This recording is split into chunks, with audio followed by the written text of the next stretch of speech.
Turaja mu ijambo ry'Imana no munsi, et la parole de Dieu que nous allons partager s'intitule la manifestation des fils. Ry'Imana tugira dusangirire hamwe ni ijambo rivuga uguhishurwa kw'abana b'Imana bakuze. Alléluia. Bari mu bigero. Amen. Amen. Navuze mu gato, j'ai dit le matin, Mu gitondo navuze nti chaque fois que je prêche ce message igihe cyose mvuze ubutumwa et qu'on doit le traduire dans notre langue, ubu butumwa ariko bikaba ngombwa ko bushirwa mu rundi rurimi, j'ai toujours des problèmes à l'expliquer, à l'introduire. iminsi yose haba hariho akabazo igihe ndiko ndatanga intangamarara. Amen. Amen. Parce qu'il y a une différence entre un fils Kubera yuko hari itandukaniro hagati y'umwana et un enfant. hagati y'umwana asanzwe Hallelujah. n'umwana akuze yageze mu bigero. Urumva amayeforo ashizemo kugira ngo bisobanure. Je nabivuze mu segonda umwe. Bo bakoresha ijambo rimwe Hallelujah. tuca dusobanura iryo jambo ko Ariko, tutarifise mu Kirundi. mais j'ai la foi vraiment que le message va passer Ndizera yuko ubutumwa buza et kubashikira que nous neza allons recevoir le message de Dieu. Amen. kandi ko tuza kwakira ubutumwa. Romains chapitre 8 verset 19 nous dit: Abaroma igice c'8 umurongo wa 19 haravuga aussi la création attend-elle avec un ardent désir kuko ivyaremwe vyiteze la uguhishurwa révélation des fils de Dieu. uguhishurwa kw'abana b'Imana bihahamiye cyane. Amen. Amen. La création attend avec un ardent désir Ivyaremwe vyiteze bihahamiye la uguhishurwa révélation kw'abana des b'Imana, fils de Dieu. uguhishurwa kw'abo bana b'Imana bakuze. Amen. Prions. Merci Seigneur, nous te bénissons. Reka dusenge. Papa, nous ndagushima te data rendons grâce. kubw'ubuntu bwawe. Je te bénis Seigneur pour l'opportunité à partager ta parole. Ndaguhezagiye mwami kubw'aka karyo ko gusangira Je te ijambo bénis ryawe. pour chaque âme Seigneur Dieu présentement ici. Ndagushimiye umuntu wese ari muri kino kibanza. Merci pour chaque destinée Papa que tu as amené dans cette place. Ndagushimiye umuntu wese wazanye hano hantu. Je prie éternel Dieu que cette parole que tu relâches dans cette saison, Ndagushimiye mwami, ndagusenga kubw'iri jambo uzanye muri iki gihe qu'elle puisse être reçue, ryakirwe plantée et qu'elle riteragirwe puisse fleurir au Seigneur. kandi rizane ivyamwa, Qu'elle puisse amener l'impact au Papa rizane impinduka afin que tes enfants s'élèvent kugira ngo abana bawe dans la bahaguruke position de fils mu rugezo rwo kuba et abana faire ce que tu bakuze nous appelles à faire. bakora vya bindi Esprit ubahamagara du Seigneur, gukora. Esprit de révélation, Mwami, Esprit de w'ubwishuka, puissance, mwami w'ubushobozi, manifeste-toi ce matin niwihishure muri iki et gitondo transforme-nous uduhindure selon ta parole dufate et amène-nous, oh mon Dieu, mon roi, utujana dans des dimensions, des hauteurs, mu rundi rugezo afin, Seigneur Dieu, que nous puissions marcher dans la gloire, kugira ngo tugendere muri ubwo bwiza la victoire, no mu bushobozi et la no mu percée. ntsinzi no mu kubona au nom inzira puissant de mu Jésus. izina rya Yesu Kristo ry'ubushobozi. Amen. Amen. Alléluia. Hallelujah. La manifestation des fils. uguhishurwa kw'abana b'Imana bakuze. Reka ndagusaba ubwire mugenzi wawe uti la manifestation des fils. La manifestation de fils. Alléluia. Amen. La création tout entière Ivyaremwe vyose attend avec un ardent désir biriteze bihahamiye la révélation ou la manifestation des fils. uguhishurwa kw'abana b'Imana bakuze ari abantu Dieu. bazima. Abana b'Imana. Remarque que la parole de Dieu ne nous parle pas de la manifestation des pasteurs, Murabe ijambo ry'Imana ngo rivuga guhishurwa kw'abapastori. ni la manifestation des intercesseurs, Nta nubwo ivuga ku guhishurwa kw'abasenzi. même pas la manifestation des apôtres Atari no guhishurwa kw'intumwa ou des prophètes. cyangwa abavugishwa. Mais la parole de Dieu nous dit Ariko ijambo ry'Imana qu'elle ratubwira attend ngo la manifestation des fils. byaremwe birindiriye uguhishurwa kw'abana b'Imana bakuze. Alléluia. Amen. Est-ce qu'on est ensemble? Mbega twaba turi kumwe. Notre relation avec Dieu, Imigenderanire hagati yacu n'Imana il se manifeste en plusieurs dimensions. yihishura mu nzego zitandukanye cyangwa mu buryo butandukanye. Amen. Parce que Dieu agit différemment Ni kubera yuko Imana ikora mu buryo selon butandukanye les contextes et selon les moments. bivanye n'ibihe bitandukanye umuntu aba arimwo. Amen. Amen. Nous savons que Dieu est notre Père. turazi yuko imana ari data Nous ari savons que umubyeyi Dieu est notre ami aussi. turazi kandi yuko imana ari umugenzi wacu Et nous savons aussi, selon la Bible, kandi dufate ku ijambo ry'imana rivuga Dieu turazi l'appelle le juge. yuko imana yiyita Et chaque umucamanza fonction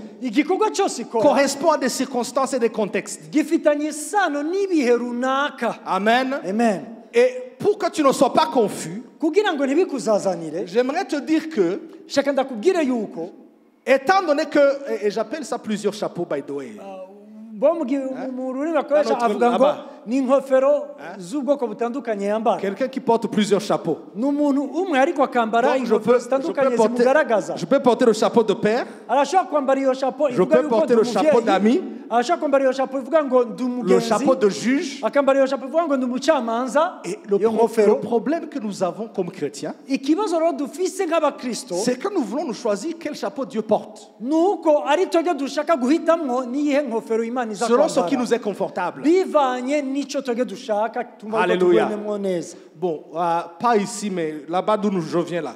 kumbure si mwebwe ariko ni hariya kuri Je parle pas de vous, aho je parle de mvuye. là-bas d'où je Sindi viens. ko ndavuga mwebwe ndiko ndavuga babandi Nous avons des chrétiens dufise abakristo qui veulent avoir un Dieu qu'ils nomment eux-mêmes. ki nome Qu'ils nomment, oui. hariya rero twifitiye abakristo bakeneye imana bonyene bita izina Alléluia. bashaka kwibayo Amen. amen Est-ce qu'on est ensemble? turi kumwe Un jour, j'étais en train d'enseigner le leadership. igihe kimwe nandiko ndigisha ku bijanye n'uburongozi Et quand j'enseigne le leadership, je parle du service. igihe ndiko ndigisha ku bijanye n'uburongozi mvuga ku bijanye n'ibikorwa Parce que le vrai leadership, c'est vraiment le leadership kubera serviteur. yuko uburongozi nyabwo ni uburongozi busuku ni uburongozi bukorera abandi Amen. amen Dans le monde, bien sûr, le leadership, c'est la montée. muri iyi si ugiye kuraba uburongozi ni ukuba hejuru y'abandi Mais abandi dans bakaja le munsi Seigneur, yawe. hein, ariko mu mwami c'est celui qui veut être grand qu'il soit serviteur de ni tous. uko ushaka kuba hejuru ari we ajya mu gukorera abandi Donc je définis et je dis que le mot serviteur, c'est le même mot qu'esclave. rero ndasobanura ukungene iri jambo dukoresha ryo kuba umukozi mu nkomoko yaryo cyangwa mu muzi waryo ni ijambo rivuga kuba umuja. Et une personne dans l'assemblée lève la main. rero mu bantu nandiko ndigisha hagira umuntu ahagurutse Il dit, mais pasteur, avuga ati pasteur comment veux-tu me dire que je suis esclave? ni gute ushaka kumbwira yuko ndi umuja Est-ce que la parole de Dieu ne me dit pas que je suis le fils de Dieu? mbega ijambo ry'imana ntirivuga yuko jewe ndi umwana w'imana Dieu est mon ami. imana Dieu est n'umugenzi mon wawe. père. imana n'umuvyeyi Donc là, quand tu me dis que je suis esclave, là, je ne comprends pas. avuga ati rero wowe umbwiye yuko ndi umuja sinahura Alléluia. amen Amen. amen C'est parce qu'on a oublié ni uko tuba twibagiye que Dieu porte plusieurs casquettes. yuko imana yambara izo nkofero zitandukanye mu gihe Et runaka la bonne nouvelle que j'ai pour toi, rero ubutumwa bwiza c'est ngufitiye que nous avons une aide qui s'appelle le Saint-Esprit. ni uko dufise mpemu yera Et c'est adufasha lui qui te guide. niwe kurongora Amen. amen Quand tu es en relation avec Dieu, iyo uri mu migenderanire n'imana et il va te guider et te dire maintenant quelle position. araza de Dieu. kurongora aguhishurire ikibanza imana iriko Amen. amen To relate. Tu vas être, tu vas, comment dire, quel chapeau Dieu porte dans les différents moments.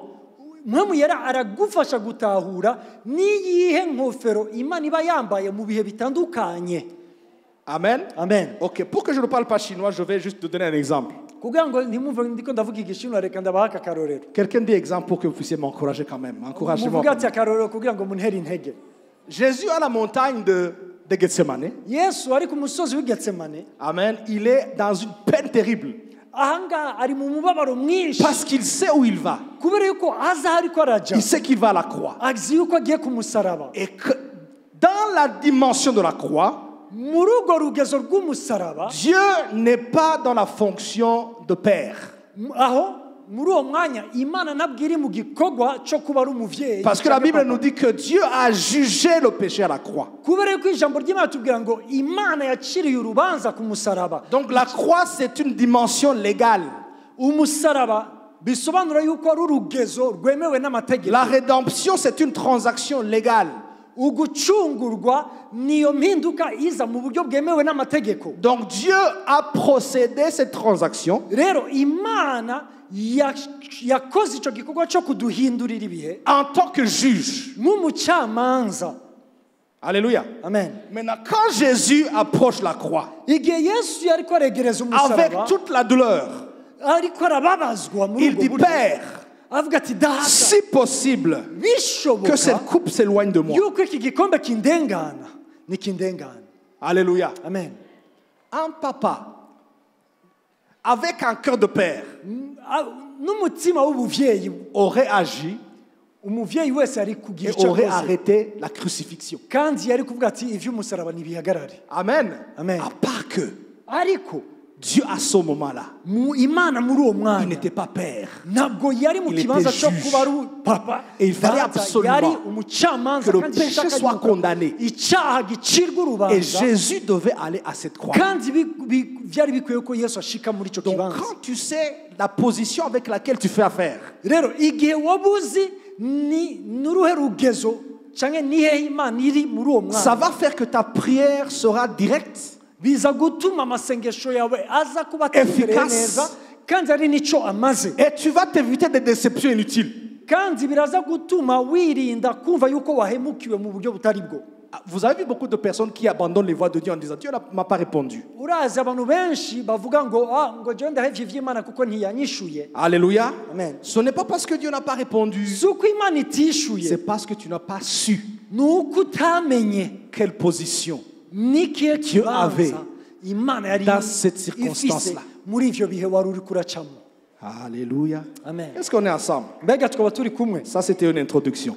Yari intangamarara. Mais la parole de Dieu nous dit Ijambo ry'Imana que ratubwira la création attend avec un ardent désir ivyaremwe birindiriye la bihahaniye révélation des fils de Dieu. kubona uguhishurwa kw'abana b'Imana bakuze, Pas la révélation des prophètes, atari uguhishurwa Ni des kw'abavugishwa apôtres, canke abavuga ni des intercesseurs, canke intumwa canke mais la abasenzi, révélation ariko des uguhishurwa fils kw'abana b'Imana de bari mu Dieu. bigero bakuze. Genèse chapitre 1, verset 28. Itanguriro igice ca mbere umurongo wa 28. La Bible bénit Adam et Ève.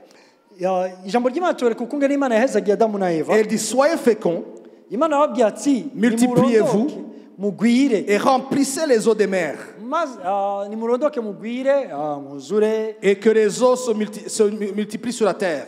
hanyuma Les oiseaux, pardon. amafi yuzure mu biyaga, inyoni zuzure mu kirere. Alléluia. Amen. Le mandat qui est en Genèse chapitre 1, Iri tegeko tubona ngaha mu itanguriro igice ca mbere, c'est le mandat de domination qu'Adam et Ève ont reçu en Genèse itegeko ryo kuganza Adamu na Eva bakiriye mu itanguriro, et qu'ils ont perdu quand ils ont commis le péché. hama bararitakaza igihe bakora icyaha. Et le retour, la venue de Jésus maintenant, Kugaruka kwa Yesu cyangwa ukuza kwa Yesu, Jésus venait restaurer ce qui avait été renversé en Genèse. Yesu yaje kunagura cyangwa gusubiza mu rutonde vya bindi vyononekara mu itanguriro. En d'autres mots, ce que tu avais perdu en Genèse, Mu yindi mvugo vya bindi watakaje mu tu itanguriro l'as restauré à la croix. ku musaraba vyarakugarukanye. Ce que tu as perdu en Genèse, ivyo watakaje mu Dieu itanguriro l'a ramené à la croix. Imana yarabizanye ku musaraba. L'enfant de Dieu, Umwana w'Imana Amen, Amen. il doit maintenant être dans une position akwiye kuba ari mu kibanza où il marche par domination. aho agenda aganza. Un enfant de Dieu, Umwana c'est w'Imana quelqu'un qui doit impacter son environnement. ni umuntu akwiye kuzana impinduka aho aherereye. Un enfant de Dieu, Umwana c'est w'Imana quelqu'un qui doit amener le règne de Dieu ni umuntu azana ukuganza à kw'Imana s'établir dans son environnement, kugira ngo gushobore gushingwa aho en aherereye, commençant par sa famille, uhereye mu muryango wiwe en allant dans sa communauté, ukaja mu kibano, parce que la lumière ne peut pas être cachée. kubera yuko umuco udashobora Est-ce kunyegezwa. qu'on est ensemble? Mbega twaba turi kumwe. Amen. Amen. Maintenant, quand la parole de Dieu parle de fils, Ariko igihe ijambo ry'Imana rivuga ku vyerekeye abana b'Imana bakuze, les féministes, il ne faut pas que vous disiez que Dieu est discriminatoire. ba bandi bagwanira agateka k'abadamu ntimuvuge yuko Imana ari ukungene yapendereye bamwe. Alléluia. Amen.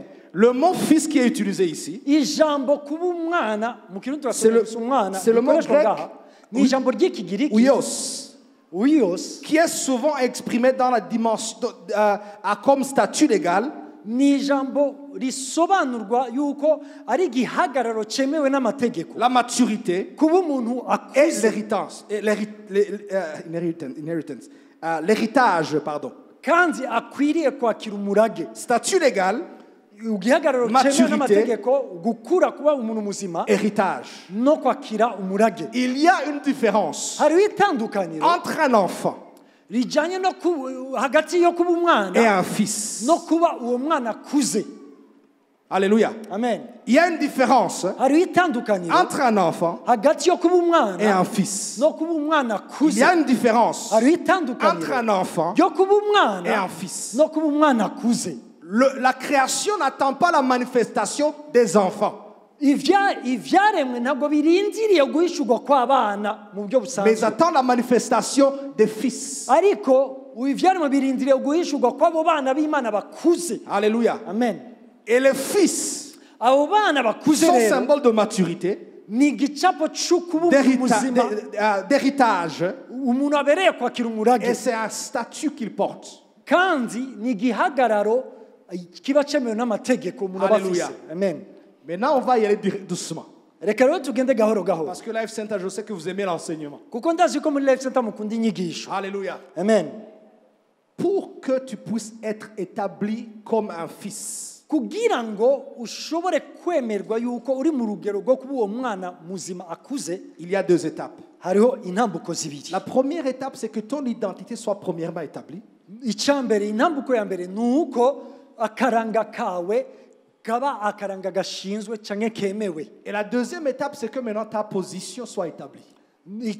Intambuko ya kabiri ni uko urwo rugezo narwo ruba ari urugezo rwashinzwe neza. Le premier niveau, c'est l'identité en tant qu'enfant. Intambuko ya mbere ni uko ukwiye kuba ufise akaranga ko kuba umwana.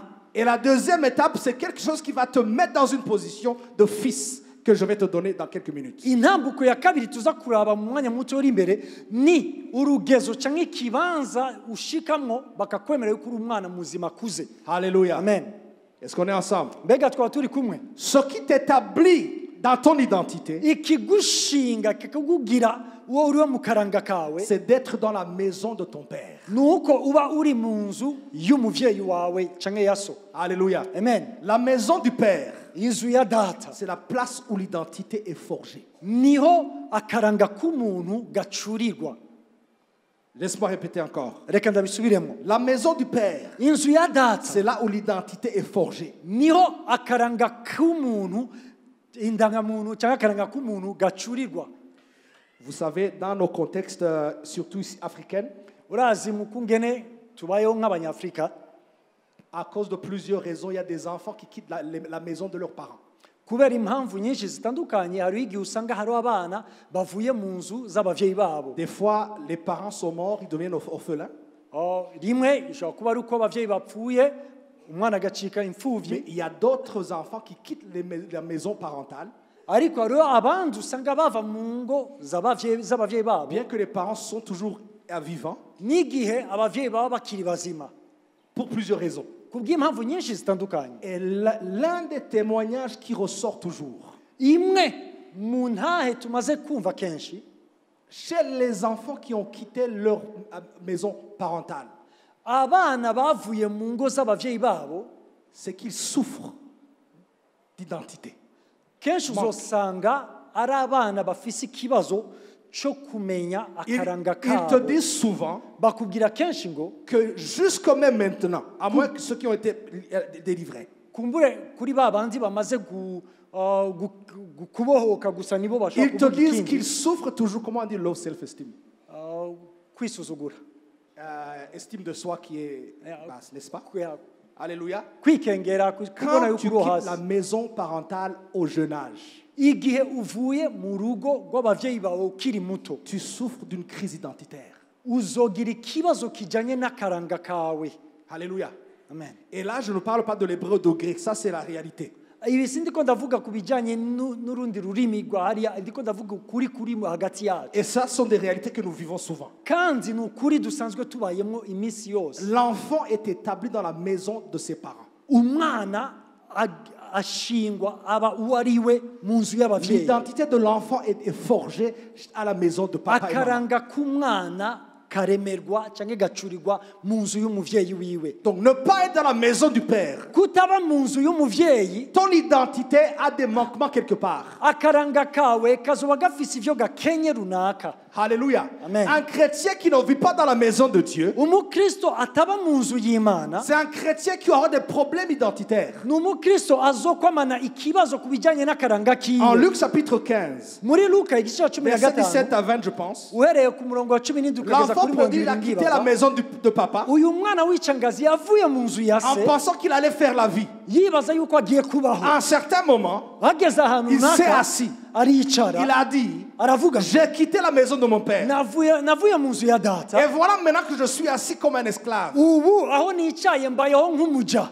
Et la solution était laquelle? inyishu yari Il iyihe? s'est dit, aribwira je ngo me lèverai ngiye et j'irai guhaguruka vers mon père. usubire kwa Et data. quand il est retourné, igihe yasubira il inyuma a kwa été data restauré dans son identité. yasubijwe mu karanga Un enfant qui kiwe. n'est pas dans la maison du père, umwana atari mu nzu ya c'est se un enfant qui va souffrir d'identité. ni umwana azokwama afise ikibazo Un kijyanye enfant n'akaranga de Dieu qui n'est kiwe. pas dans la maison du père umwana w'imana atari mu nzu ya va se souffrir beaucoup de son identité. azokwamana ikibazo kijyanye n'akaranga Et kiwe. mon frère, ma soeur qui est ici aujourd'hui, mwene data uri ngaho, l'identité est la fondation de toute vie. akaranga kawe nirwo rufatiro rw'ubuzima bwawe bwose. Alléluia. amen. Je peux déclarer ce que je veux. ndashobora kwatura ibyo Je nshaka, peux jeûner comme je veux. ndashobora kwisonzesha uko Je peux nshaka, chanter comme je veux. ndashobora kuririmba uko Je peux nshaka, prophétiser comme je veux. ndashobora kuvugishwa uko Mais aussi nshaka, longtemps que mon identité en ariko Dieu igihe cyose akaranga kanje n'est mu pas bien Mana établi. kadashinzwe neza, Alléluia. J'aurai des problèmes. icyo gihe nzokomana Je ibibazo, vais sourire. nzotwenga, Je vais te montrer que tout va bien. nzokwereka yuko byose bimeze Mais ma neza, prière sera limitée. ariko amasengesho yanjye Et azokwama je afise serai aho la proie de agarukiza, l'ennemi kandi nzokumva parce que je ububasha n'aurai jamais bw'umwanzi, l'assurance de qui je suis. kubera yuko ntazoba mfise icyemezo Parce cy'uwo que mon ndiwe, identité kubw'akaranga a été kanje affectée. karakozweko.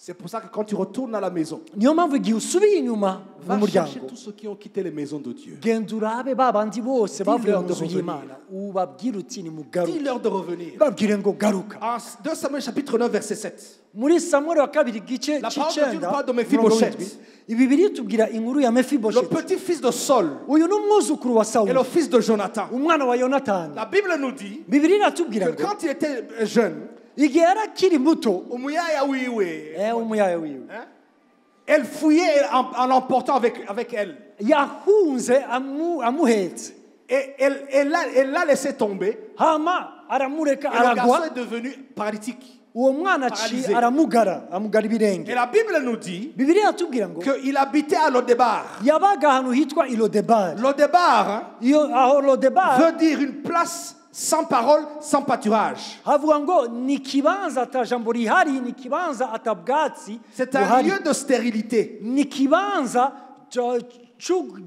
un lieu d'isolement et de silence. ahantu atabuzima buhari, ahantu usanga umuntu Je ne sais pas la raison pour laquelle tu as quitté la maison de Dieu en sinzi urgence. impamvu yatumye uva mu nzu y'imana Je ne sais pas wihuta. quelle circonstance t'a fait que tu quittes la maison. sinzi ibyatumye ushobora kuva mu nzu y'imana, Je ne sais pas qui t'a pris avec lui. sinzi wagiye akwikoreye, Mais quoi qu'il en soit, ariko uko biri ta kose place est la maison de ton père. ikibanza cyawe ni mu nzu kwa Ta so, place est la maison de ton père. ikibanza cyawe ni mu nzu Ta kwa place so, est la maison de ton père. ikibanza cyawe ni mu La nzu place kwa de so, restauration, ikibanza cyo la place d'identité, kunagurirwamo ugasubira ku karanga la place kawe, où tu sauras qui tu es réellement. aho uza kumenya uwo uriwe. Mephibosheth se retrouve hein, mefibosheti yisanze dans un lieu stérile. ari ahantu atabuzima buhari. Les amis, le sang royal coulait en lui. mumenye yuko muri we harimo amaraso y'abami. Alléluia. Amen. Le sang royal coulait en lui. yari umwuzukuru w'umwami. Amen. Amen. Et pourtant, il était à Lodebar. ariko yari Il y a Lodebari. beaucoup de chrétiens. hariho abakristo benshi Le sang de Jésus coule en eux. amaraso ya yesu ari muri bo, Le sang de Jésus coule en eux. amaraso ya yesu atemba muri bo, Mais ils sont dans une place stérile. ariko bari mu kibanza cyo Parce qu'ils ont quitté la kuguhumba, maison du Père. kubera yuko bavuye mu nzu kwa data. Alléluia. Amen. Je ne sais pas la raison qui t'a poussé à quitter. sinzi impamvu yagukuye mu nzu kwa so, Amen. Amen. Mais quoi qu'il en soit, ariko uko biri kose rappelle-toi, niwibuke la restauration de ton identité yuko ukunagugwa kw'akaranga se fera kawe dans la maison. bizokoma biri mu nzu, Se fera dans la maison. bizobera mu nzu. Il est arrivé à un point hagera ahantu où Mephibosheth, aho mefibosheti, regarde comment il a répondu à David. uraba ukungene yishuye dawidi, Il dit, abwira ati, il se prosternait au verset 8, 2 Samuel 9, verset 8. aha ni samweli wa kabiri igice cy'icyenda umurongo w'umunani. Il dit, qui est ton serviteur avuga ati mbega umusavyi wawe pour ninde que tu regardes un chien mort. kugira ngo umurabishe ijisho nk'iryo Tel kandi que ari moi. imbwa ipfuye. Là, on est en train de parler d'un enfant qui a le sang royal. Aha uwo turiko turavuga ni umwana afise amaraso y'abami Comment est-il amutembamo. possible qu'il se retrouve Ni gute ashobora kwisanga ari dans une ahantu position où il se considère comme un chien mort? mu kibanza aho yifata nk'imbwa ipfuye, Même pas un chien vivant. atari n'imbwa nzima. Alléluia. Amen. Un chien mort. Imbwa ipfuye. Voilà comment quelqu'un qui a été déconnecté de sa source, Uku niko uzosanga umuntu yatandukanijwe n'isoko bien ryiwe qu'il a le sang royal. nubwo muri we hariho amaraso y'abami amutembamwo. Regarde comment il est devenu. Reba ukungene Et yisanze je prie au ameze. nom de Jésus. Ndasenga mu Je ne izina sais pas rya quel Yesu. vent. Sinzi Je ne sais pas quelle main. sinzi ikiganza Je ne sais pas quelles cyari cyo ibihe ibyo ari Je ne byo. sais pas quelle vague Sinzi imipfundi iyo a ari yo essayé de te retirer de la maison de ton père. yagerageje kugukura mu nzu ya so. Alléluia. Amen. Établis-toi dans la maison de ton père. Nuze ube mu nzu ya so Parce que c'est là où tu appartiens. kuko niho wewe Et wegukiye, c'est là où ton identité est formée ni et forgée. naho akaranga kawe Est-ce qu'on est gacurirwa. ensemble? Mbega twaba turi kumwe. Alléluia. Amen. L'identité est forgée à la maison. Akaranga gacurirwa mu nzu En tant qu'enfant de Dieu. nk'abana b'Imana, Mais nous savons tous que ce n'est pas suffisant. ariko turazi yuko bidahagije Parce que Romain nous a dit kubera yuko mu Baroma que la batubwiye création ngo n'attend pas la manifestation des enfants, yuko ivyaremwe bitarindiriye uguhishurwa kw'abana mu buryo mais elle attend la busanzwe, manifestation des fils. ariko kurindiriye uguhishurwa kw'abo bana b'Imana Mais la bakuze. première étape au moins, Ariko basi il faut intambuko que ya tu sois un mbere enfant à la ni maison. uko ubanza kuba umwana mu Parce que nzu, c'est la maison qui établit ton identité. kuko ni mu rugo akaranga kawe gashingwa. Alléluia. Amen.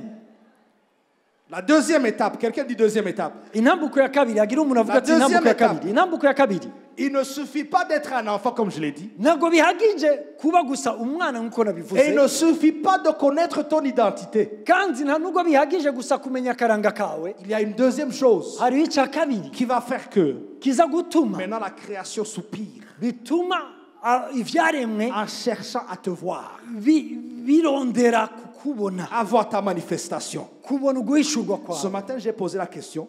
Mu gitondo nabajije ikibazo, J'ai dit, quand on parle de toute la création, mbega iyo tuvuze ku bijyanye n'ivyaremwe vyose on entend, qu'est-ce qu'on entend par là? ni igiki twumva iyo tuvuga ku bijyanye n'ivyaremwe vyose? Je peux avoir deux personnes à me répondre. aho bariho abantu babiri ngaha bashobora Quand on parle de kumenya création, on entend. iyo on tuvuze entend ku quoi? bijyanye n'ivyaremwe vyose mwebwe mwumva iki? Alléluia. Une personne. nta muntu ari ngaha yotubwira icyo yumva iyo tuvuze ku bijyanye n'ivyaremwe vyose. Les montagnes. Imisozi, Alléluia. Amen. Maman, merci beaucoup. Quelqu'un d'autre? avuze imisozi, Quand on parle de hari création. undi yotubwira Amabouye. Les pierres, merci. amabuye, Toute la création. Hein? Les anges. Hein? les arbres. Là, tu vas même encore plus loin. Là. Alléluia. Une dernière personne. Uwa nyuma, Les océans. Amen. hein? Alléluia. Amen. Quand la Bible parle de toute la création, iyo bibiri iri kuravuga ku bijyanye n'ivyaremwe c'est vyose, vraiment toute la création. ukuri ni uko ni ivyaremwe Tout vyose, ce que Dieu. ibintu vyose A Imana créé. yaremye. Et quand tu lis les versets qui suivent, Uri usomye gatoya mu yindi mirongo ikurikira, la parole de Dieu explique maintenant la raison pour laquelle la création attend la manifestation. ijambo ry'Imana riradusobanurira cyangwa riratwereka kubera iki ivyaremwe birindiriye uko guhishurwa kw'abana Alléluia. b'Imana. La parole de Dieu nous dit Ijambo ry'Imana ratubwira ngo que la création a été soumise à la corruption. nuko ivyaremwe vyose vyashizwe munsi yo kuganza En cyangwa yo d'autres mots, c'est kononekara. l'image Ni d'une igicapo, création qui est emprisonnée. ni igicapo cy'ivyaremwe biri mu nzu Et il y'imbohe attend biboshwe, quelqu'un pour venir la libérer. birindiriye umuntu azoza kubibohora. Alléluia. Amen. À l'image de Genèse, Dufatiye mu itanguriro où igicapo toutes choses twabonye, étaient soumises à Adam et Ève. aho ibintu byose byari biri munsi yo kuganzwa na Adamu na Eva, Bon, maintenant entre nous, hagati yacu. et à voix haute parce que j'ai le micro et c'est sonorisé. Kandi rero n'ijwi riri hejuru ko ndafise mikoro kandi mwese Est-ce que murabyumva. réellement les choses te sont soumises? Ikibazo dufise ni mbega ivyaremwe byose niko biguciriye bugufi. Ouais, ntunyishure kuko. Alléluia. est-ce que réellement les choses te sont soumises? ukuri mbega ivyaremwe biraguciriye bugufi Est-ce que tu marches au-dessus mbega wowe ugendera ou hejuru bien tu y'ivyaremwe survis au-dessous?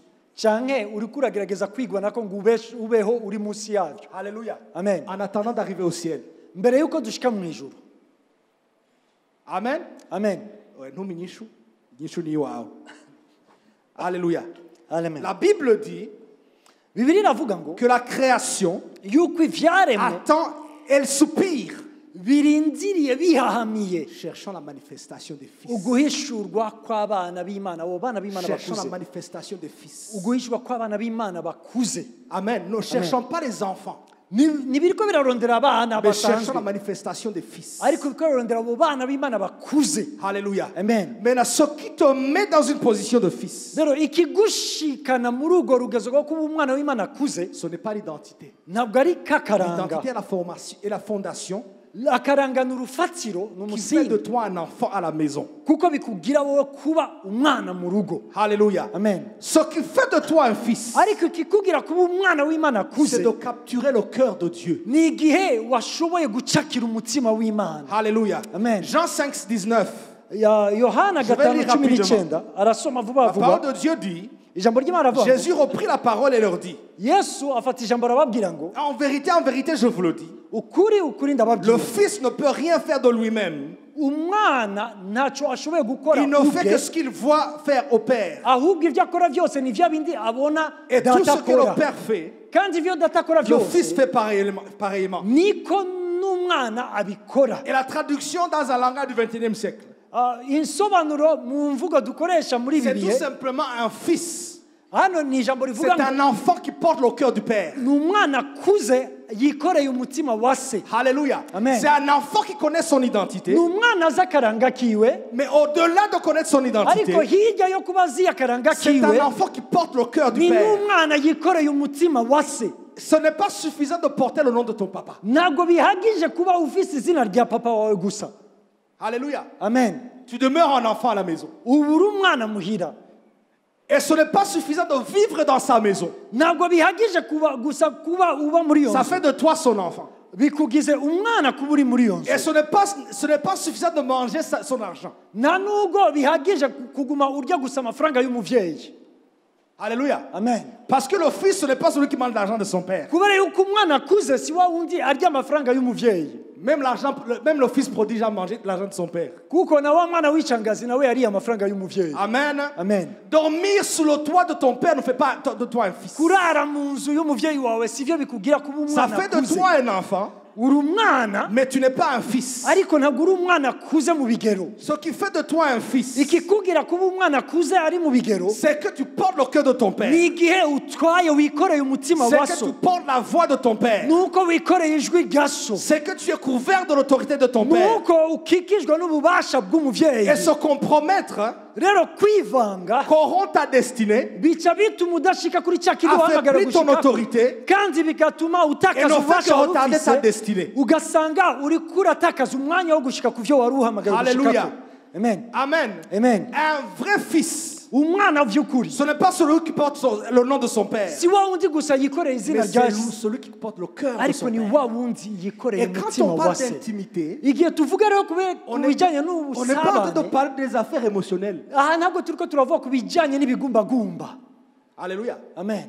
Vous savez, des fois, et ce n'est pas faux, Si uko atari ivyo, quand les gens disent, ah, moi, mon papa, vraiment, est mon ami, igihe usanga abantu bati ngo jewe je papa l'aime. wanje n'umugenzi wanje, Je le connais, il me connaît. ndamuzi aranzi. Et tout ça, c'est vrai. Ego me ni ukuri, Mais ce n'est qu'une portion de l'intimité. ariko ako ni agace gatoya kagize La ubusabane bwawe vraie n'Imana. intimité avec Dieu, Ubusabane nyabwo c'est quand vous êtes n'Imana tellement proche ni igihe muba muri hafi et na qu'il hafi, commence à transférer son cœur. hama akagenda agushiramo La akuremo vraie n'umutima intimité, wiwe. Ubwo c'est busabane la vraie bw'ukuri source de puissance. niryo soko nyaryo ry'ubushobozi ry'ububasha. Alléluia. Amen. Quand Jésus a dit de parler aux montagnes, Igihe Yesu yavuze ngo mubwire imisozi, les montagnes n'entendent que la voix des fils. imisozi yumva amajwi y'abo bana et non bakuze pas des enfants. apana abana bari bo Ah, bose laisse-moi répéter ça. reka Les ndabisubiremo montagnes n'entendent que la voix des fils imisozi yumva ijwi ry'abana bakuze et bari non mu pas bigero. des enfants. atari ijwi ry'abana batoya b'inzoya Alléluia. Amen. L'enfant est bien établi à la maison. umwana egome ari mu ni umwana wo mu L'enfant a nzu l'identité de la maison. egome afise akaranga ko mu nzu Et dans la dimension de l'église, no mu ishengero rero l'enfant est turabibona en train d'aller au ciel. umwana agenewe kuzoja mu ijuru Mais quand il en revient à la vie d'ici-bas, ariko iyo tugarutse mu buzima bwo ngaha mu isi ce ne sont pas les enfants qui ont des impacts. ntabwo ari abana b'inzoya bari n'icyo Ce bariko sont barahindura des fils. ni abana bakuze Quand Isaïe, je pense, prophétisait sur la venue de Jésus, igihe yesaya yavugishwaga ku bijyanye no kuza kwa yesu il a dit un fils, un Ya- enfant nous est donné. yavuze Un ngo- enfant nous est né. yavuze ngo umwana yatuvukiye Et un fils nous est donné. ariko ukuze uri mu Hallelujah. rugero we yaduhawe Les enfants naissent partout. abana baravuka hose Toutes les maisons regorgent d'enfants. amazu yose arimo abana Toutes bavutse les maisons sont remplies mu d'enfants. mazu yose usanga harimo abana Bon, la plupart. menshi Alléluia. amen Toutes les églises sont remplies d'enfants. amashengero yose yuzuyemo abana Mais est-ce qu'on a des fils? ariko ikibazo mbega dufise abageze mu rugero bakuze mu buryo bw'inkema Est-ce qu'on a des fils qui parlent aux montagnes? mbega dufise abana bakuze babwira imisozi bategeka Le imisozi Burundi a besoin d'entendre des voix des fils. uburundi burakeneye buriteze kumva ijwi ry'umwana Life Center a Ubuzima besoin bwiza. d'entendre les voix des fils. Life Center iriteze kumva ijwi ry'abana Le bakuze monde a besoin d'entendre des voix des isi fils. iriteze kumva ijwi ry'abana bakuze Un enfant nous est né. umwana yaratuvukiye Un fils nous est donné. ariko uwo twahawe ni ukuze Et après que le fils nous est donné, nyuma y'uko umwana maintenant la parole de twamuhawe Dieu ajoute en disant la domination sera sur ses épaules. ijambo ry'imana rigaca ryongera ko rivuga ngo uwo rero twahawe ukuganza kuri ku bitugu Parce que la vyiwe domination n'est pas sur les épaules des enfants. kubera ko ukuganza ntikuri ku bitugu vy'abana La domination est sur les épaules des fils. ukuganza kuri ku bitugu vy'abana bakuze La bari mu domination bigero est sur les épaules des fils. ukuganza kuri ku bitugu vy'abana bakuze bashobora Hallelujah. kuganza En effet, il est Alléluia. dangereux d'être ancré dans l'identité, hariho akaga igihe umuntu ari mu karanga kiwe mais sans qu'il soit un fils. ariko ugasanga aracara uruyoya ntakuze Quand tu t'as beaucoup trop dans la position d'enfant, igihe ugumye igihe kirekire muri urwo rugezo rwo kuba gusa umwana ça devient dangereux. aho bica bitera akaga Tu sais comment? urazi impamvu C'est comme ça que maintenant on commence à créer des religieux. nicyo gihe uca usanga abantu batangura gushyiraho amadini Alléluia. amen Oya kuba abanyedini. batangura kuba abanyedini Alléluia. amen Jésus guérit un paralytique le jour yesu de sabbat. yari ku munsi w'isabato akijije ikimuga Et voilà ceux qui semblent connaître leur identité, aha rero tubona abantu bitwa yuko bazi akaranga kabo mais qui n'ont pas le cœur de Dieu. ariko badafise umutima w'umubyeyi Ils s'approchent et commencent à critiquer Jésus. baragera batangura rero kuvuga nabi yesu Et dans nos églises, mu mashengero nous yacu avons des gens qui sont conscients de leur identité, turafise abantu bazi neza akaranga kabo mais qui n'ont pas le cœur de Dieu, ariko badafise umutima w'umubyeyi qui ont jeté beaucoup de monde à l'extérieur. barataye abantu benshi hariya hanze Laisse-moi répéter ça. reka ndabisubiremo Nous avons des gens qui sont tellement sûrs de leur identité, turafise abantu bazi neza akaranga qui sont kabo devenus des juges, bacitse abacamanza parce qu'ils n'ont pas le cœur de Dieu. kubera ko badafise umutima w'imana Alléluia. amen Même Jésus serait jeté dehors. na yesu ubwiwe bari kuba bamaze kumujugunya hanze Amen. Amen. Parce que quand on est enfant pendant trop longtemps, kubera yuko igihe tugumye turi abana igihe kirekire mais qu'on n'adopte pas le cœur de Dieu, ariko ntiducakire umutima on w'imana manque beaucoup de choses. turatakaza ibintu On byinshi manque beaucoup de choses. ni byinshi C'est tubura pour ça que nous sommes appelés à nous approcher de Dieu régulièrement, niyo mpamvu dutumiriwe kwegera data afin igihe qu'il nous cyose communique son cœur, kugira ngo iduhe afin qu'il nous umutima communique wayo son cœur, kugira ngo iduhe ku mutima afin qu'il nous wayo communique son kugira ngo cœur, iduhe ku mutima afin qu'il nous wayo communique son kugira ngo cœur. iduhe ku mutima Parce que ce n'est wayo pas la tête qui nous guide, kubera yuko ntitubeshejweho Mais c'est le cœur de n'ubwenge Dieu qui nous guide. ahubwo ni umutima w'imana ce n'est pas la tête uturongora qui guide tes actions, ntabwo ari umutwe urongora Mais c'est cyangwa le ngo cœur ukoreshe de ibyo Dieu ukora qui guide tes ahubwo actions. ni umutima w'imana Est-ce qu'on est ukoresha ibyo ensemble? ukora mbega twaba turi kumwe Malachie chapitre 4, verset 6. malaki igice cya kane umurongo wa gatandatu Je vais lire rapidement. ndasoma Il nihuta ramènera le cœur des pères vers leurs enfants azogarukana imitima y'abavyeyi et ku le cœur bana des enfants vers leurs pères. n'imitima y'abana ku Le bavyeyi peur que je vienne frapper le pays d'interdit. kugira ngo sinze kurandura igihugu. La relation entre père et fils est en relation de cœur. Imigenderanire hagati y'umwana n'umuvyeyi ni Ce n'est imigenderanire pas y'umutima, une relation de loi. ntabwo ari imigenderanire ihagaze ku Ce mategeko, n'est pas une relation intellectuelle. ntabwo ari ihagaze ku C'est bwenge, une relation de cœur. ni imigenderanire ihagaze ku mutima, C'est une relation de cœur. ni imigenderanire y'umutima. La Bible nous dit Bibiliya iratubwira qu'il n'y a ngo rien que Jésus faisait nta na kimwe mu byo Yesu que le yakora Père ne faisait pas. data atakora. Un vrai fils Umwana doit manifester la gloire du Père. akwiye kugaragaza Un vrai ubwiza fils bwa data. Umwana doit w'ukuri manifester le cœur du Père. akwiye kugaragaza umutima Un wa vrai data. fils Umwana akuze parle comme le Père. avuga Un nk'umuvyeyi vrai wiwe. fils Umwana fait tout w'ukuri ce que le Père akora faisait. vya bindi umuvyeyi we akora. Malheureusement, souvent dans notre marche chrétienne, Ikibabaje ni uko muri uru rugendo rwacu nk'abakristo Amen. Amen. On est content à manger l'argent de papa. turaryoherwa kurya amafaranga ya papa. Alléluia. Amen. En effet, toute notre interaction avec notre papa, Usanga kenshi ibiganiro hagati yacu n'umuvyeyi c'est wacu papa, donne-moi. usanga papa mpereza, Je veux l'argent de poche. ndakeneye amafaranga J'ai ngendana, l'argent j'ai besoin d'argent pour l'école. ndakeneye amafaranga yo Je kwishuri, veux l'argent pour manger. ndakeneye amafaranga yo Et kurya. ces choses sont légitimes. Ivyo bintu egome birakwiriye, urabibereye, Mais ça, c'est la relation entre enfant et père. ariko iyo ni imigendere hagati y'umwana w'uruyoya, Pas entre umwana akiri fils mutoya et père. n'umuvyeyi, atari umwana akuze La n'umuvyeyi. relation entre fils et père, Imigendere hagati y'umwana akuze premièrement, c'est n'umuvyeyi une relation de cœur. ni imigendere ihagaze ku mutima. Dans ta prière de tous les jours, Mu masengesho ya buri munsi que tu dises, Père, transfère-moi ton cœur. usenga uvuga ati data rema umutima wawe muri Père, jewe, fais-moi connaître ton cœur. mpa kumenya umutima wawe, Seigneur, fais-moi connaître ton cœur. data mpa kumenya umutima wawe. Et ces choses-là, Ivyo bintu bien que les gens pensent que ce n'est pas important, nubwo abantu bibaza yuko bidakenewe, c'est ça la source de ta victoire. niho hariho isoko ryo C'est kunesha ça la source de kwawe, ta percée. niho hariho isoko ryo kubona C'est en inzira connectant kwawe, ton cœur à celui de ton Père n'igihe umutima wawe umatanye que tu n'umutima wa seras so, capable de parler aux montagnes, nicyo gihe uzoshobora kubwira que tu imisozi, seras capable de parler à la destinée du pays, nicyo gihe uzoshobora kubwira igihugu ku que bijyanye tu pourras lever ta voix dans ta famille, et nicyo gihe ushobora kuduza ijwi ryawe mu que muryango, maintenant les choses vont commencer à capter ta voix, ibintu bigatangura kumva ijwi ryawe, parce que la création tout entière kubera yuko ibyaremwe byose ne veut qu'une et une seule chose, nta kindi kintu bishaka Que les atari iki fils se kimwe, lèvent. ni uko abana Que les fils soient manifestés. bakuze bahaguruka que bagahishurwa, les fils soient révélés. bahishurwa bakabona. Alléluia. Amen. Et quand ils relâchent la voix, igihe urakuye iryo jwi, la création ne peut qu'obéir. ibyaremwe birumvira. L'une des raisons pour lesquelles l'Église du XXIe siècle imwe mu mpamvu ishengero ryo muri ibi bihe byacu n'a pas tant d'influence, ishengero ritari ko rirazana impinduka bien que nous ifatika, avons des milliers de personnes, nubwo dufise abantu ibihumbi c'est tout ça parce qu'on remplit basenga, nos chaises d'enfants. nuko usanga abantu bakira abana, Mais ce n'est pas beaucoup qui ont pris un pas extra pour devenir des fils. ariko si benshi bateye intambwe yo kuba abo bana bakuze. Est-ce qu'on est ensemble? Mbega twaba turi kumwe?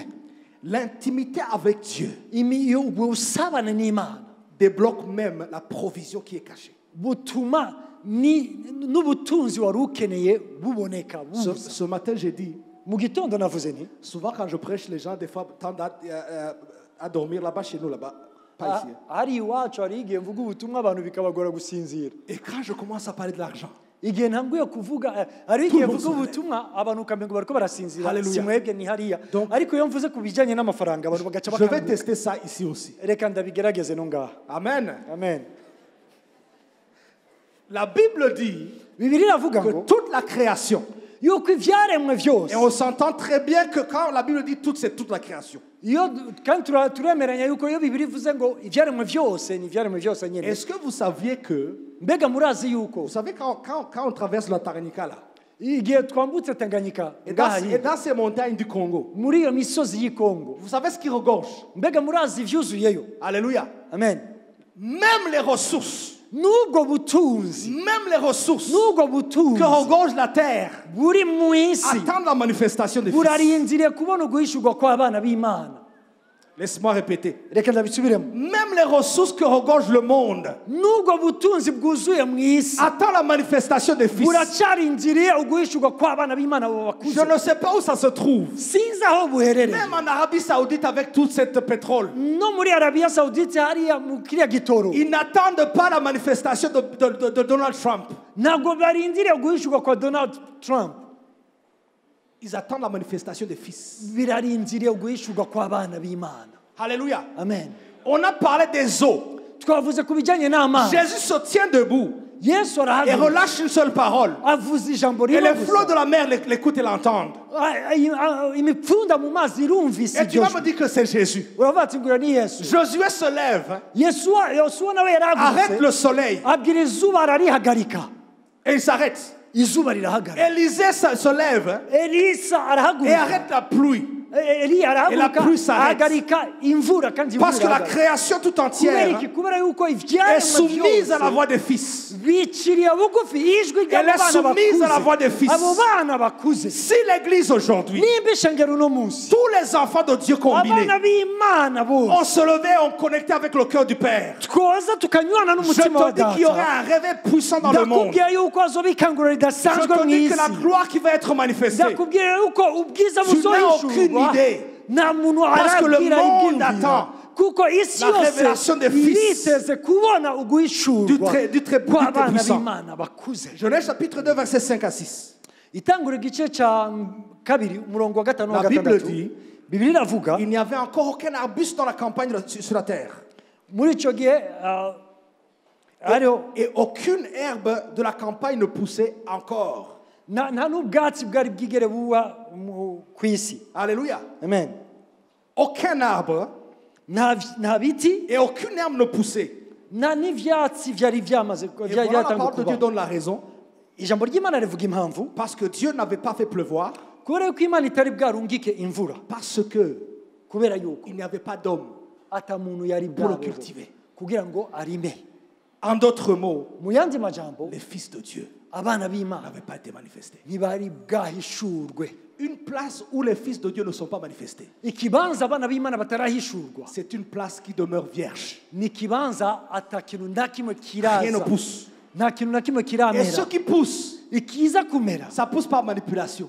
kimera kubera yuko abantu bariko baracengacengwa Et ce qui pousse par manipulation abo bariko barahendwa bacengwacengwa kugira ngo ibintu bikoreke n'amène jamais la paix. nta mahoro bizozana Je dis souvent que ce que tu parviens à obtenir par manipulation, namambwira abantu ngo ikintu cyose uzoshikako ku bw'amayeri tu devras le maintenir avec la sueur. uzogerageza kukigumya wakibiriya La Bible icyuya dit, bibiliya avuga ngo rien ne poussait.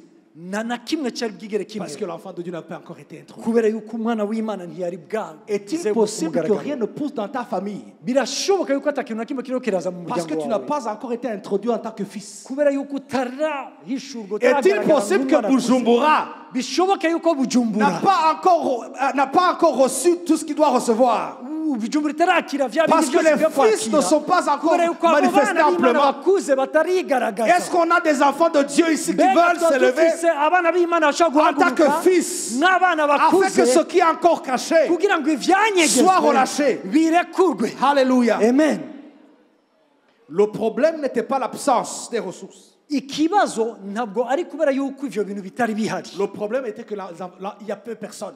ikibazo cyari gihagaze cyangwa impamvu ni uko ati abantu bari bahari Alléluia. amen Et quand tu commences à te lever dans la dimension de fils, igihe rero utanguye guhaguruka muri urwo rugezo rwo kuba umwana akuze ton environnement ne peut pas résister. ibigukikuje ntibishobora Ton kuguma uko byari environnement bimeze ne peut pas résister. ibigukikuje ntibishobora kuguma uko Ton byari bimeze environnement ne peut pas résister. ibigukikuje ntibishobora La kuguma uko byari voix des bimeze fils, ijwi ry'abana C'est la voix de bakuze Dieu. ni ijwi ry'imana la voix des fils, ijwi ry'abana bakuze C'est la voix de Dieu. ni ijwi la ry'imana voix des enfants, ijwi ry'abana C'est la bato voix des enfants. ni ijwi ry'abana Mais la bato voix nyine. des fils, ariko ijwi c'est la voix de ry'abakuze Dieu. ni ijwi rya la data prière des fils. isengesho C'est la ry'abana prière de bakuze Dieu. ni isengesho Quand les ry'imana fils élèvent la voix, igihe abana bakuze les badugeze montagnes doivent entendre, imisozi les irumva mers doivent entendre, ibiyaga birumva le soleil doit entendre. izuba La parole de rirabyumva Dieu nous dit ijambo ry'Imana que riratubwira quand tout le monde est en train de se plaindre, igihe abantu bose bari Parce qu'il y avait la baridogomba famine. kubera ko hariho amapfa un fils de Dieu appelé Caleb, umwana w'Imana yitwaga Kalebu il sema.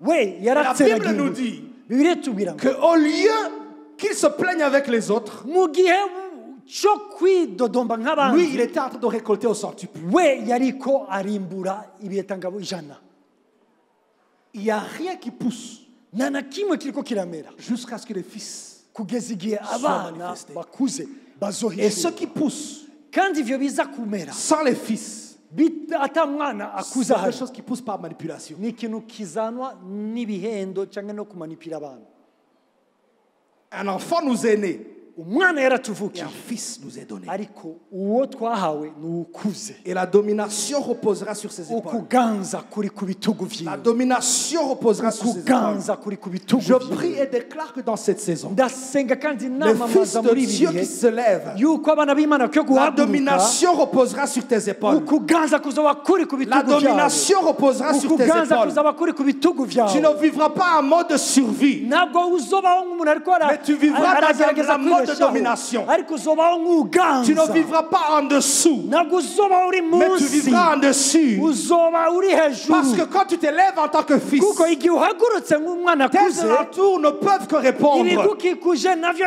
Tes alentours ne peuvent que répondre. ibigukikuje birakwitabira Alléluia. amen Nous allons finir par ceci et nous allons prier. tugiye kurangiriza kuri ibi tuco dusenga Alléluia. amen Hallelujah. Est-ce que quelqu'un est en train de recevoir ce matin? mbega waba ari umuntu ariko arakira ikintu muri iki gitondo La Bible dit bibiliya iravuga ngo que l'Esprit de Dieu est appelé l'Esprit d'adoption. yuko mpwemu w'Imana yitwa mpwemu aduhindura kuba abana Alléluia. amen La Pentecôte n'était pas la manifestation des langues, les amis. mwumve yuko ku munsi wa pentekoti ntabwo ari kwari uguhishurwa kw'indimi z'umuriro Alléluia. amen C'était l'introduction des fils. kwari ukugaragara aho abana b'Imana baza On se kumugaragara trompe souvent, on voit les langues et les feux qui descendent. hariho igihe twibesha igihe tubonye La izo vraie ndimi Pentecôte, c'est zimanutse l'introduction des fils. pentekote y'ukuri ni igihe abana b'Imana bari bazanywe ku mugaragaro Alléluia. Et la préparation de la Pentecôte, kandi ugutegurwa kuba pentekote quand Jésus a été baptisé, igihe yesu yabatizwa l'Esprit de Dieu descend sur lui mpwemu w'Imana amanuka kuri comme we une colombe aje mu ishusho y'inuma et Dieu l'introduit hanyuma Imana nayo en disant iramuvugako voici mon fils iravuga ngo uyu ni umwana wawe bien-aimé. nkunda Et la parole de Dieu dit aussi ijambo ry'Imana rikabanza rivuga ngo écoutez-le. ni mu mwumvire Alléluia. Amen. La Pentecôte et pentekote le Saint-Esprit, ni mpwemu ce yera n'est pas la puissance, ntabwo ari ubushobozi ce n'est pas le feu, ntabwo ari mais umuriro c'est l'introduction des fils. ni igihe mpwemu yera yazanye ku mugaragaro C'est abana l'introduction b'Imana des fils au monde. ni igihe mpwemu yera yazanye abana C'est b'Imana ku l'introduction mugaragaro des mu fils isi dans les royaumes du monde. aho Imana izana abana b'Imana C'est muri l'introduction ubwami des fils bw'isi dans la destinée des nations. ni igihe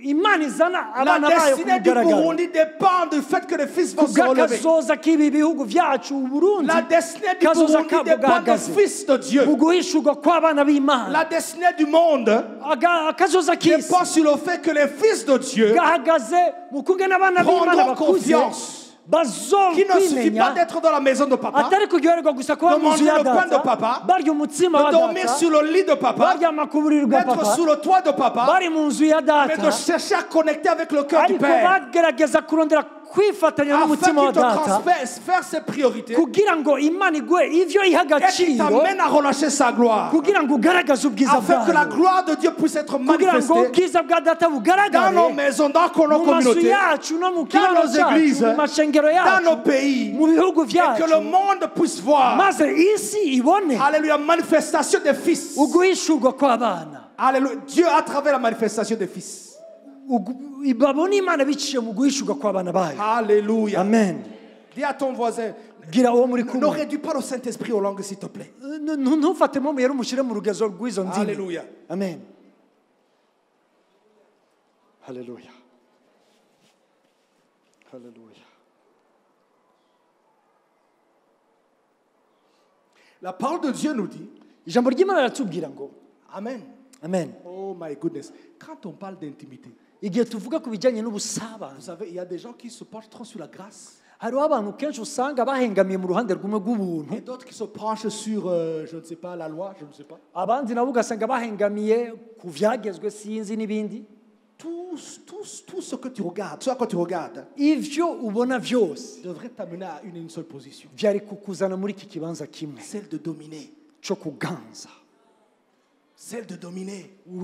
kuganza. Je ne sais pas quel évangile tu as reçu. Sinzi ubutumwa wakiriye. Je ne sais pas quel évangile tu as reçu. Sinzi ubutumwa ubwo ari bwo Le wakiriye. mandat ultime que Dieu a pour toi, Itegeko rikomeye Imana yaguhaye c'est celui d'imposer sa volonté ici-bas sur terre. nuko ubugombe bwayo bushingwa hano mu Quand tu isi. considères papa comme ton meilleur ami, best friend, Imana uyifashe nk'umugenzi wawe cyangwa umuvyeyi wawe sinzi je ne sais pas. sinzi Quand tu le considères comme ton père, ufata Imana nk'umuvyeyi wawe nka ou papa comme le juge, cyangwa nk'umucamanza ou comme le général des armées, je ne sais pas. cyangwa nk'uwo utwara À la fin igisirikare de la journée, icyo dukwiye si gushika ça ko ne ku mpera ya t'amène pas à avoir byose des percées dans ta vie, nimba udashobora kubona tu imiryango as une mauvaise yugurutse perspective de Dieu. wowe uri kurabona ibintu kutariko Si ça ne t'amène pas des percées, nimba bitaguha ku Tu n'as pas le shitsi plein ibintu uko byari évangile. bikwiye wowe nta butumwa Tu as l'évangile bwuzuye à ufise 50%. ufise igice cy'ubutumwa.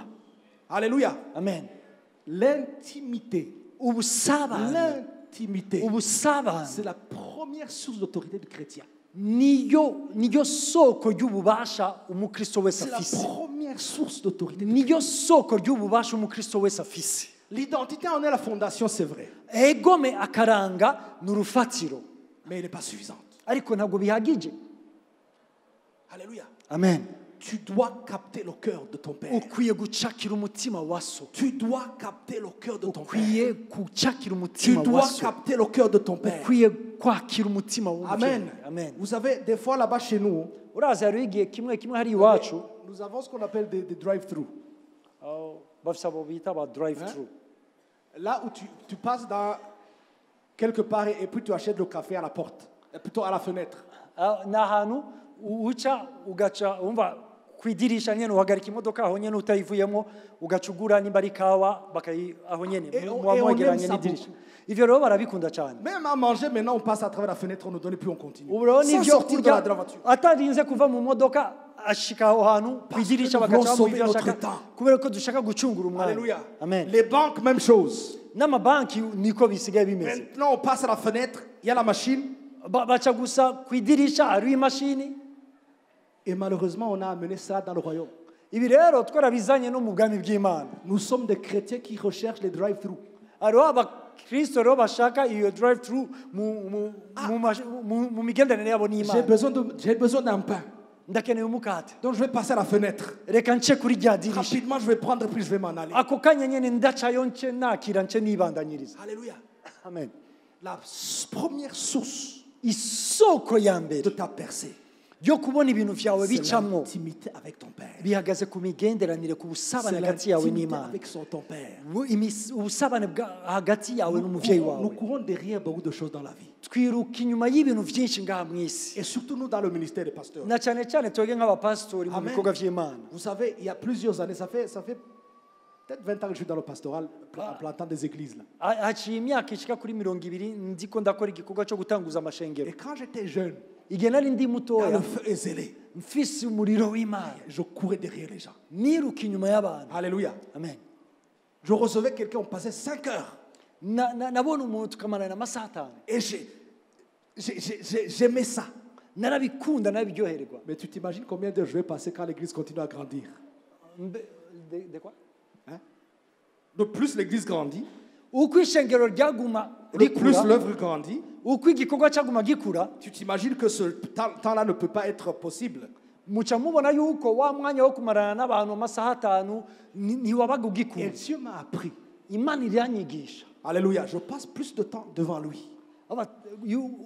Nkwiye kumarana nayo umwanya munini. Et le peu de temps que je passe avec quelqu'un, Hanyuma umwanya munini marana nayo ngiye kuraba umwanya muto marana n'umuntu. les choses qui se passent, Ibiza gukoreka. même les counseling ont diminué. Yewe no guhanura abantu bica bifata umwanya mutoya. Alléluia. Même les counseling ont diminué. Na vya bindi vyo guhanura abantu bo kubakurikirana Parce kubafasha que j'ai bica bifata appris. umwanya mutoya kubera iki J'ai appris natahuye la source de ma yuko percée, isoko la source ryo de kubona ma ibintu victoire. bicamo bigenda neza. Peut-être que iby'intsinzi tu es dans le yanje. business. Urashobora kuba uri kurakora urudandazwa Cher ami, mwene data passe du temps devant ton Dieu. marana umwanya n'Imana yawe Cherche le cœur de ton Père. rondera umutima wa so Et tu vas voir comment tu vas briller dans les marchés de uraza kubona ukungana ibyawe biza kugenda neza aho hanze. Alléluia. Amen. Parce que la première source kuko isoko de ya notre mbere percée victoire, yo kubona ibyacu bigenda C'est neza tugashika ku capturer le ntsinzi cœur de Dieu. ni igihe dufise umutima wa c'est data, capturer le cœur de ni igihe Dieu. ducakiye umutima wa C'est capturer le cœur data, de ni Dieu. igihe ducakiye Nous allons umutima wa prier. data. Est-ce que je peux avoir le piano pour que nous puissions avoir tugira un peu de temps? dusenge hagire umuntu adufasha kuri piano. Alléluia. Amen. Le problème, ce n'est pas le manque de ressources. Ikibazo ntabwo ari kubura ibintu bifadika, Le problème, c'est le manque de fils. ikibazo ni uko abana bazima bakuze batariko baragaragara. Il n'y a rien qui poussait. nta na kimwe cyari gihari, Rien qui poussait. nta na kimwe cyari gihari Parce qu'il n'y avait pas d'homme. kubera yuko ati abantu bari bahari kugira ngo barime aho hantu. Alléluia. Amen. Le problème n'est pas le manque ou l'absence, Ikibazo ntabwo ari ngo nta bintu bihari, mais c'est l'absence des fils. ni uko abana bakuze badahari. C'est pour ça qu'aujourd'hui, je suis là pour te parler. Niyo mpamvu ndi hano kugira ngo mvugane Et ce nawe. message est pour moi-même aussi. Ego me ubutumwa ni ku bwanje na jewe Hallelujah. ubwanje. Amen. Capture le cœur de ton Père. Cakira uwo mutima wa data, Capture le cœur de papa. fata uwo mutima w'umuvyeyi. Tu es bien à la maison, gloire à Dieu. Uri mu nzu y'Imana, Tu as l'identité de Dieu, gloire ufise à Dieu. akaranga k'Imana, Imana Mais tu ishimwe. as encore une autre étape. Ariko hariho iyindi ntambuko. Laisse-moi te donner un autre secret. Reka ndakwereke irindi banga. Il fut un temps où Dieu voulait détruire Sodome et Gomorrhe. Hariho igihe Imana yari igiye kurandura Sodoma na Gomora. Alléluia. À Sodome se trouvait son enfant, Muri Sodoma hariyo umwana w'Imana, Lot. uyo ni Loti. Mais Dieu allait détruire. Ariko Imana yari igiye gusambura Mais un fils qui Sodoma. se trouvait à la montagne, Ariko umwana akuze yari ari ku il a musozi, été capable de retarder la destruction yashoboye gutuma habaho gutinda gatoya kujyana no jusqu'à ce que gusambura l'enfant de Dieu sorte. kugeza igihe wa mwana ava Alléluia. muri Sodoma. Quand tu es le fils de Dieu, Iyo uri umwana akuze non w'Imana, seulement tu as le cœur de papa, ntabwo uba ufise umutima w'umuvyeyi gusa, mais il te transfère aussi ses secrets. ariko aranaguha amabanga yiwe. Alléluia. Amen. Un enfant allait être détruit dans la ville. Umwana yaragiye Et kurimbukira un hariya fils muri s'est kiriya levé gisagara. Ariko comme ukuze intercesseur pour que la ville soit préservée. atangura gusenga kugira ngo kiriya Le gisagara temps que l'enfant gikire, sorte.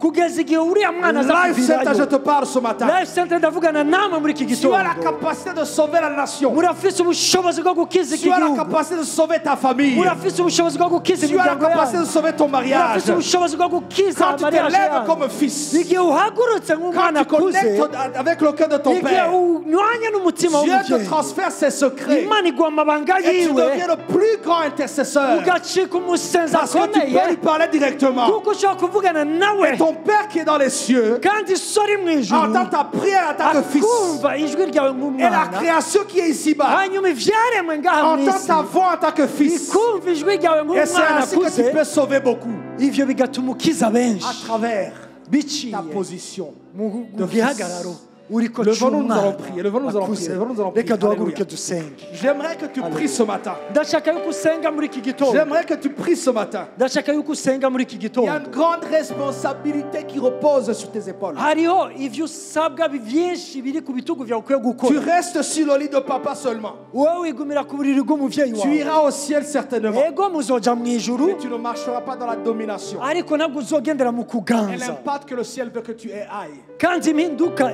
ijuru rishaka yuko L'église est ugira, remplie de personnes, ishengero ryuzuye abantu, mais elle est remplie le plus d'enfants.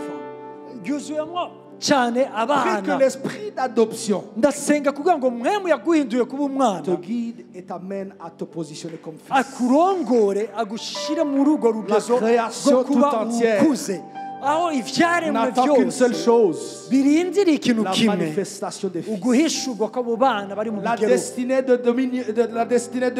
Life Center Kazoza k'iri shengero Life attend la Center manifestation des fils. kararindiriye La destinée guhishurwa kw'abana de bakuze. Bujumbura akazoza k'igihugu c'uburundi attend la n'uwa manifestation Bujumbura des fils. birarindiriye uguhishurwa destinée de la kw'abana nation. bakuze. Attend la manifestation des kazoza fils. k'irihanga karindira uguhishurwa kw'abana Alléluia. bakuze. Amen. Ton père t'attend.